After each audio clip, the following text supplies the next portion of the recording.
হঠাতে মেডিকেললৈ আহিলোঁ। ডক্টৰে ক'লে এডমিট হ'ব লাগিব। গাটো বহুতেই অসুস্থ, বহুত দিনেই হ'ল আজি অসুস্থ হৈ থকা। কিন্তু ইমানো জেগাটো ইমান ভিতৰি ইমানো অসুস্থ হৈ আছিলে, অনুভৱ কৰিব পৰা নাছিলোঁ। দেখিছেনে, মামনে মোৰ ওচৰৰ পৰা আঁতৰিয়ে যাব বিচৰা নাই। তাইৰ মাকে যেন কিবা হ'ব, কিবা হৈছে, তাই সেইটো অনুভৱ কৰিবলৈ মোৰ ওচৰত আছে।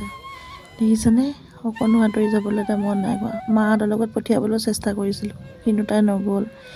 মোক চেলাইন দিয়া দেখিলে, বেজী দিয়া দেখি পেলাই তাই কান্দিছে। মই অকণ দুখ পাই পেলাই কান্দিছিলোঁ যে। তাই ভাবিছে মাৰ ভাগৰ বহুত কিবা কিবি হৈছে। অন্ততঃ মোৰ কাৰণে নহ'লেও ছোৱালীজনীৰ কাৰণে আশীৰ্বাদ কৰিব, যাতে মই সোনকালে সুস্থ হৈ পেলাই তাইৰ ওচৰত সদায় মাক দৰে থাকিব পাৰোঁ। আজি মনটো বহুতেই দুখ লাগিছে, বহুতেই কষ্ট অনুভৱ কৰিছোঁ।